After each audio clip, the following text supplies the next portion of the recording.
રાજ્યના ફોરેસ્ટ વિભાગ દ્વારા વારંવાર રણમાં મીઠું પકવતા અગરિયાઓને કનડગત કરવાના કિસ્સા પ્રકાશમાં આવે છે. ત્યારે પાટણ જિલ્લાના સાંતલપુર તાલુકાના 700થી વધારે અગરિયા દ્વારા આજે ધ્રાંગધ્રા ફોરેસ્ટ ઓફિસ ખાતે આવેદન આપીને ધરણા યોજ્યા હતા. સાંતલપુર તાલુકાના 700 જેટલા અગરિયા પરિવારો રણમાં મીઠું પકવી પોતાનું ગુજરાન ચલાવે છે. ત્યારે ફોરેસ્ટ વિભાગ દ્વારા અગરિયાઓને રણમાં જવા માટે પ્રવેશ નહીં આપતા હોવાથી આ પરિવારોની રોજીરોટી છીનવાઈ રહી છે. સાંતલપુર તાલુકાના અગરિયાઓ દ્વારા ધ્રાંગધ્રા રેન્જ ફોરેસ્ટ ઓફિસ ખાતે આવી રણમાં મીઠું પકવવા માટે પ્રવેશની પરવાનગી આપવા માટે આવેદનપત્ર આપી એક દિવસીય ધરણા યોજ્યા હતા.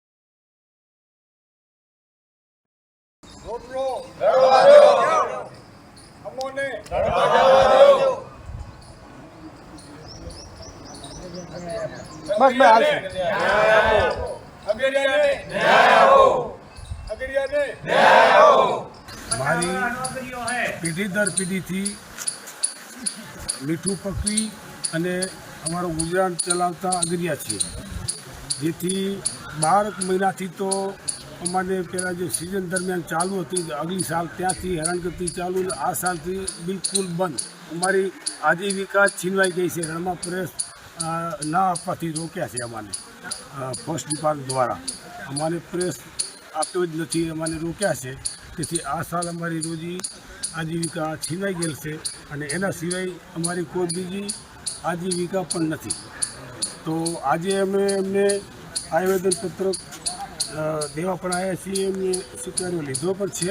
એના અગાઉ પણ અમે લિખિતમાં રજૂઆતો કરી છે અને આજે 5 વાગ્યા સુધી અહીંયા કને અમે ધરણા ઉપર બેઠા છીએ. આજની તારીખમાં કાલે આદિસર ફોરેસ્ટ રેન્જ ઓફિસ છે, એમનો વિભાગ ત્યાં પણ છે.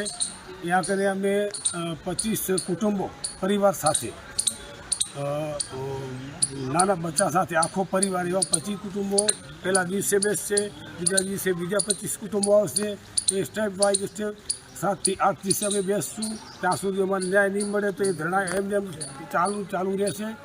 અને કાં તો અમારે રોટલો રણમાં અમે જે રડી ખાઈએ છીએ, અમારી આજીવિકા છે, ત્યાં જ આપે, નહીં તો અમારે જેલમાં પૂરે. અમે જામીન માંગશું નહીં. અમારે ત્યાંય રોટલો મળે તો એ રોટલો જ ખાવો છે.